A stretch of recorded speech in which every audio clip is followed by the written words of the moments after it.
ओम नमः शिवाय, जय महाकाल, श्री शिवाय नमस्ते। वैशाख के महीने की आप सभी लोगों को सबसे पहले बहुत बहुत शुभकामनाएं। महादेव को बहुत ही प्यारे हैं वैशाख का महीना, साथ ही साथ सावन का महीना। ये 2 महीने महादेव जी को बहुत प्यारे हैं और जो भी लोग इन दोनों महीनों में जो भी उपाय कर रहे हैं, यकीन मानिए उनकी सारी मनोकामनाएं पूरी हो जाती है। पूज्य गुरु जी की कथा से सुनकर के बहुत अच्छे से आपको आज ऐसे 5 महा उपाय बताऊंगा जो कि आपको वैशाख के महीने में करने चाहिए। कल शुरुआत हो रही है, वो है मासिक शिवरात्रि की। तो जब भी कभी कोई मासिक शिवरात्रि या प्रदोष कर जाए वैशाख के महीने में, इन उपायों को करना मत भूलिएगा। वैसे आप इन उपायों को कभी भी कर सकते हैं, लेकिन वैशाख के महीने का कुछ खास महत्व होता है। पहला उपाय जो होगा वो होगा, अगर आपकी कोई मनोकामना काफी दिनों से पूरी नहीं हो रही है तो वो आपकी मनोकामना पूरी हो जाएगी। दूसरा उपाय, अगर पति पत्नी के बीच में काफी ज्यादा कलेश रहता है, लड़ाई झगड़ा रहता है, तो उनके सारा का सारा लड़ाई झगड़ा कलेश प्रेम में बदल जाएगा। तीसरा उपाय होगा धन प्राप्ति का। अगर आपके घर में लक्ष्मी जी का वास नहीं है, आप बहुत मेहनत करते हैं, धन नहीं कमा पाते या जितना कमाते हैं उतना खर्चा हो जाता है, बचता नहीं है, साथ ही साथ कर्ज भी बहुत ज्यादा हो चुका है, तो आप ये वाला उपाय कर सकते हैं। चौथा उपाय होगा बच्चों के लिए, बहुत अच्छे से बताऊंगा, परंतु उससे पहले सबसे एक गुजारिश, इस वीडियो पर जो भी लोग पहली बार आए चैनल को सब्सक्राइब जरूर कीजिएगा। वीडियो को लाइक करके महादेव जी का कोई सा भी तरह हम कमेंट बॉक्स में लिखना मत भूलिएगा। सबसे पहले बात करेंगे हम, जो हमारा पहला उपाय है वो है मनोकामना पूर्ति के लिए उपाय। अब ये वाला उपाय आपको करना कब है मैं आपको बता देता हूँ। सुबह के वक्त करना है, प्रदोष काल के वक्त नहीं करना है। जब भी अगर आप इसको सुबह के वक्त स्नान ध्यान करके करें। चाहिए क्या क्या, आपको सुंदर सी बेलपत्री नजर आ रही है स्क्रीन पर, आपको इस तरीके से 5 बेलपत्री ले लेनी है। तो कहीं से भी कटी कटी टूटी टूटी खंडित नहीं होनी चाहिए। और साथ ही साथ ले लेना है आपको एक धतूरा। ठीक है, धतूरा महादेव जी को बहुत ही ज्यादा पसंद है। कुछ खास काम के लिए, खास मनोकामना पूर्ति के लिए इसे चढ़ाया जाता है। आपने ये दोनों चीजें ले ली, साथ ही साथ ले लेना थोड़ा सा लाल चंदन। ठीक है, लाल चंदन या पीला चंदन आप कुछ भी ले सकते हो, लेकिन आपको चंदन चाहिए लाल या पीला, कुछ भी आप ले लीजिए। ठीक है, दोनों में से जो मिल जाए वो आप ले लीजिए। और साथ ही साथ चाहिए आपको एक लोटा जल, जो अपना घर का होना चाहिए। ठीक है, और लोटा कौन सा होना चाहिए, तांबे का लोटा। अरे घर का तो लोटा होगा, साथ ही साथ घर का जल इसके अंदर भर लेना है। ठीक है, इन्हीं सभी चीजों को लेकर के चले जाना है आपको महादेव जी के मंदिर शिवलिंग के पास में। अब ध्यान से सुनिएगा, उपाय यही से शुरुआत होती है। सबसे पहले आपको करना क्या है कि जो आपने 5 बेलपत्रियां ली है, उन 5 बेलपत्रियों पर थोड़ा थोड़ा सा लाल चंदन, तीनों पत्तियों पर आपको इस तरीके से बता देता हूँ, ये एक पत्ती है ना, तीनों पत्तियों पर एक एक बिंदी इस तरीके से रखना है। और ऐसे के ऐसे ही आपको 5 बेलपत्र तैयार पहले से ही कर लेने हैं। ठीक है, इतना आपने कर लिया। अब उसके बाद में आपको सबसे पहले क्या कर लेना है, सबसे पहले महादेव जी पर आपको ओम नमः शिवाय मंत्र का स्मरण करते हुए यहाँ पर पूरा का पूरा जल अर्पित कर देना है। जब भी हम मनोकामना पूर्ति के लिए करते हैं, सबसे पहले जल अर्पित करते हैं। ठीक है, तो जब आपने कोई जल अर्पित कर दिया, उसके बाद में उत्तर दिशा की तरफ आपको मुंह करके बैठना है। और आपने जो 5 बेलपत्रियां जिस पर आपने लाल या पीला चंदन लगा दिया है, उन्हें आपको महादेव जी की शिवलिंग पर समर्पित कर देना है। अब उसे भी पूरे तरीके से कैसे किया जाता है ध्यान से सुनिएगा। सबसे पहली जो बेलपत्री होगी जिस पर आपने लाल चंदन लगाया है, वो रखा जाएगा कहां पर, गणेश जी के स्थान पर, जो कि शिवलिंग का ये वाला हिस्सा होता है। यहाँ पर आप रखेंगे। रखते हुए ध्यान रखिएगा कि जब भी आप ये बिंदी लगाए तो चिकने वाले हिस्से पर लगाए, पत्ती के चिकने वाले हिस्से पर ये लगाना है। और जब आप इस पर रखें, तब रखते वक्त में चिकना वाला हिस्सा नीचे की तरफ होना चाहिए। फिर उसके बाद में आपको दूसरी बेलपत्री अर्पित कर देनी है कार्तिकेय जी के स्थान पर। 2 बेलपत्रियां होगी वही उल्टी, और उल्टी ही आपको कैसे, कहां पर, मैया अशोक सुंदरी के स्थान पर अपनी मनोकामना कहते हुए रख देनी है। जो चौथी बेलपत्री है वो माता रानी के हस्त कमल यानी कि इस वाली जगह पर जहां पर शिवलिंग जुड़ा हुआ रहता है।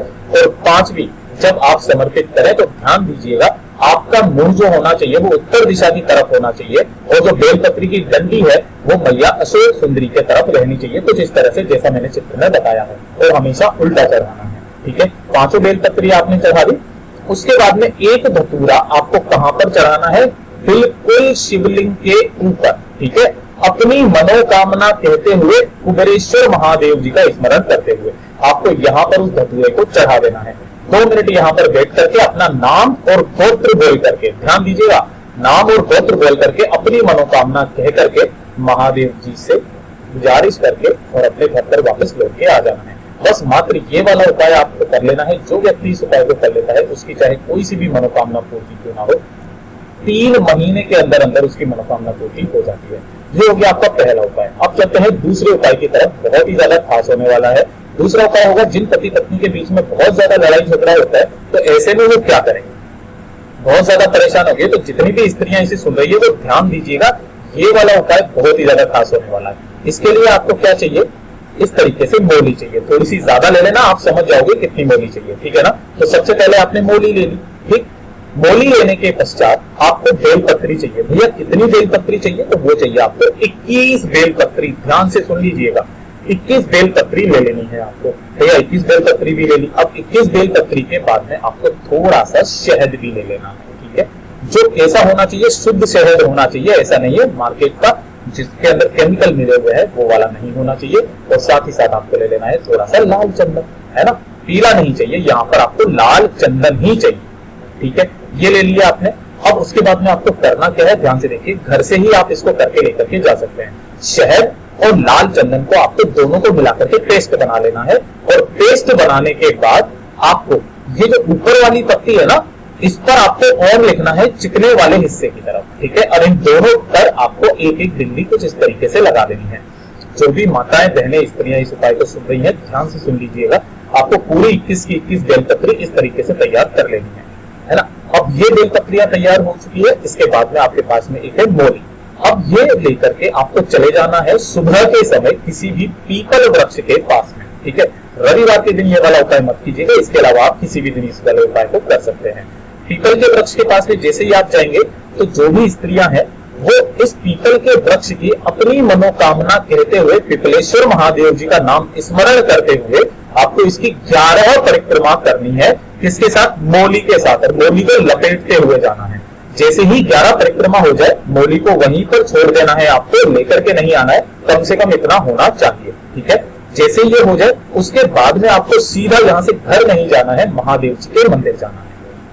महादेव जी के मंदिर जाने के बाद में आपको उत्तर दिशा की तरफ मुंह करके बैठ जाना है। और आपने जो 21 बेलपत्रियां तैयार की है वो एक एक करके श्री शिवाय नमस्तुभ्यं का स्मरण करते हुए अशोक सुंदरी मैया के स्थान पर उल्टा चढ़ा देना है। उल्टा चढ़ाने का मतलब आप समझ गए ना, तो चिकने वाले हिस्से की तरफ आपने ओम और 2 बिंदियां बनाई है, वो नीचे की तरफ होना चाहिए, ठीक है ना, नीचे की तरफ इस शिवलिंग से टच होना चाहिए वो वाला हिस्सा। पूरी 21 बेलपत्रियां आपको मैया अशोक सुंदरी के यहाँ पर चढ़ा देनी है। उसके बाद में आपको यहाँ पर 3 बार बोलना है स्वधा स्वधा स्वधा, ठीक है। आपको इस वाली लाइन का 3 बार उच्चारण करना है और अपनी मनोकामना कहते हुए, या फिर अगर आपके पति बहुत ज्यादा लड़ाई करते हैं तो उनका नाम और गोत्र बोल करके आपको क्या कर देना है, महादेव जी से पूरी की पूरी मनोकामना कह देनी है। तो वो बहुत ज्यादा लड़ाई झगड़े करते हैं, घर में कलेश होता है, ये जैसा भी है, ठीक है ना। इस वजह से आपके क्या होता है कि घर में शांति नहीं रहती है, परिवार में कलेश बना हुआ रहता है। आप देखिएगा मात्र 7 दिन के अंदर अंदर आपके पतिदेव लाइन पर आ जाएंगे, आपकी हर बात मानेंगे, घर में कलेश करना बंद कर देंगे। अगर उनकी कोई गंदी आदत है जैसे दारू पीने की, शराब पीने की, सिगरेट, गुटखा, जो भी है वो सब भी छूट जाएगा। इतना अचूक उपाय है, ठीक है। अब उसके बाद में चलते हैं हम लोग तीसरे उपाय की तरफ, जो कि है धन प्राप्ति का, लक्ष्मी प्राप्ति का, ठीक है। अगर आपके घर में लक्ष्मी जी का वास नहीं होता है तब आपको करना क्या है, ध्यान दीजिएगा। ये भी उपाय आपको सुबह के वक्त ही करना है। जो भी शुभ तिथि पड़े, चाहे प्रदोष पड़े, चाहे मासिक शिवरात्रि पड़े, चाहे पंचमी तिथि पड़े, चाहे एकादशी पड़े, ठीक है, किसी भी दिन आप इस वाले उपाय को कर सकते हो। ध्यान दीजिएगा, आपको इस तरीके से एक चांदी का सिक्का, जो सबके घरों में होता है, एक छोटा सा चांदी का सिक्का आपको ले लेना है, ठीक है। ये ले लिया आपने। उसके बाद में आपको थोड़ा सा ले लेना है क्या, लाल चंदन। ये लाल चंदन का बहुत ज्यादा महत्व है स्कंद पुराण में, इसलिए ध्यान दीजिएगा। और साथ ही साथ ले लेना है 1 लोटा जल, वो भी तांबे के लोटे में, अपने घर का जल। अब इस तांबे के लोटे में आपको थोड़ा सा चुटकी भर लाल चंदन मिला लेना है, यानी कि ये लाल चंदन वाला जल हो चुका है। अब आपको एक सिक्का और लाल चंदन वाला जल लेकर के चले जाना है महादेव जी के मंदिर शिवलिंग के पास में। सबसे पहले आपको उत्तर दिशा की तरफ, जो हमेशा बताता हूं, मुंह करके खड़ा हो जाना है। और वो जो चांदी का सिक्का लिया है ना, उसे आपको यहाँ पर बिल्कुल जलाधारी के नीचे यहाँ पर रख देना है, ठीक है। और कुबेरेश्वर महादेव जी का स्मरण करते हुए 1 लोटा पूरा का पूरा जो जल है लाल चंदन का, वो महादेव जी को समर्पित कर देना है, ठीक है। जब आप इसको समर्पित करेंगे तो जल बहता हुआ नीचे की तरफ में आएगा, सिक्के के ऊपर गिरेगा, ठीक है। इससे सिक्का क्या हो जाएगा, पवित्र हो जाएगा। और उसके बाद आपको इस सिक्के को उठाना है, किसी भी लाल कपड़े की पोटली में आपको इसको रख देना है। और रखने के बाद जिस जगह पर भी आप अपना धन रखते हो, तिजोरी, गल्ला, या फिर घर में भी आप जिस जगह धन रखते हो, अपनी लक्ष्मी प्राप्ति रखते हो, वहां पर आप इसे रख दीजिए। आपकी दिन दुगनी रात चौगुनी तरक्की होने लगेगी। आपका जो भी कर्जा होगा वो उतर जाएगा, साथ ही साथ घर में लक्ष्मी जी का वास होने लग जाएगा। जो व्यक्ति इस उपाय को कर लेता है उसके जीवन में कभी धन की समस्या नहीं रहती है। और आज के चलते हैं सबसे आखिरी उपाय तक, जो कि है बच्चों के लिए होता है। अगर आपका बच्चा पढ़ाई लिखाई में ज्यादा आगे नहीं है,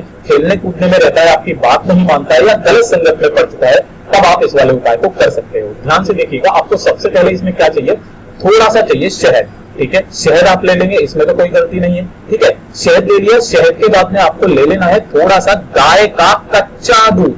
ध्यान दीजिएगा, कैसा, गाय का कच्चा दूध। अब इस कच्चे दूध के अंदर आपको थोड़ी सी शक्कर मिला लेनी है। ठीक है, इससे कि ये मीठा हो जाएगा। तो आपके पास में क्या होगा, गाय का कच्चा मीठा दूध हो गया और एक हो गया आपके पास में क्या, शहद। ठीक है, एक लोटा आपको जल ले लेना है। ठीक है, एक लोटा आपने जल ले लिया। अब आपको क्या करना है, जो भी आपका बच्चा है, केवल आपको करना क्या है, जो भी माताएं बहनें सुन रही हैं बड़े ध्यान से सुनिएगा, अपने बेटे का इसके हाथ पर, या तो वो बेटा खुद कर ले, उससे करवा लीजिए आप इस उपाय को। अगर वो नहीं करना चाहता तब आप क्या कीजिए, उसके हाथ से इसको बस केवल टच करवा दीजिए। ठीक है, टच कर देने के बाद में इस वाले जल को, जिसके अंदर आपने अपने घर का शुद्ध जल भर लिया है, ये मीठा गाय का कच्चा दूध और शहद लेकर के आपको चले जाना है महादेव जी के मंदिर में। यहाँ पर जब आप पहुंचेंगे, वही उत्तर दिशा की तरफ आपको मुंह करके यहाँ पर बैठ जाना है। सबसे पहले आपको शहद से क्या कर देना है, महादेव जी की शिवलिंग का बहुत अच्छे से अभिषेक कर देना है। बहुत अच्छी तरीके से यहाँ पर लगा देना है पूरी की पूरी शिवलिंग पर। जब आप इसको यहाँ पर लगा देंगे, उसके बाद ध्यान से सुनिएगा, उसके बाद में आपको इसे ही वापस से अपने हाथों से पोंछना है। अच्छे से हाथों से बहुत प्यार से आप इसे पोंछ दीजिए, पूरा का पूरा इस तरीके से। उसके बाद में आपने जो मीठा कच्चा दूध लिया है, उस मीठे कच्चे दूध को अलग से, है ना, इस लोटे में मत डाल लेना। तांबे के लोटे में मीठा कच्चा दूध नहीं डालना है। ठीक है ना, इसके अंदर अपना एक लोटा जल अलग से होना चाहिए। आपने जो दूध लिया है गाय का कच्चा दूध, वो अलग से स्टील के लोटे में ले लेना, लेकिन इसे तांबे के लोटे में मत लेना। ठीक है, उस दूध को आपको समर्पित कर देना है यहाँ पर कुमरुका महादेव जी के नाम से, अपने बच्चे का नाम और गोत्र बोल करके। ठीक है, अपने बच्चे का नाम और गोत्र बोल करके यहाँ पर पूरा का पूरा लोटा समर्पित आपको कर देना है। हो गया। अब यहाँ पर करना क्या है, ये वाला भी करने के बाद में आपके पास में जो एक लोटा शुद्ध जल है ना, उसे आपको यहाँ पर वही कुमरुका महादेव जी के नाम से अपनी मनोकामना कहते हुए क्या करना है, जब आप दूध अर्पित करेंगे तब आपको अपने बच्चे का नाम और गोत्र बोलना है। और जब आप इस लोटे को समर्पित करेंगे, जल के लोटे को, तब आपको अपनी मनोकामना कहते हुए उस वाले लोटे के पूरे जल को महादेव जी को समर्पित कर देना है। अब जब ये जल बहता हुआ जलाधारी से नीचे आएगा, तो आपको वही वाला जल यहाँ पर इकट्ठा कर लेना है और इसे घर लेकर के आ जाना है। जितना भी जल आप इकट्ठा कर पाओ, जलाधारी से नीचे की तरफ लगा करके उस वाले जल को बच्चे को धीरे धीरे करके उसकी सब्जी में, उसके जूस में, उसकी चाय में, जिसमें भी आप मिला करके देना चाहो, थोड़ा सा करके आपको लगातार 7 दिन तक उस जल को पिलाते रहना है। आपका जो भी बच्चा बिगड़ा हुआ है वो अपने आप लाइन पर आ जाएगा।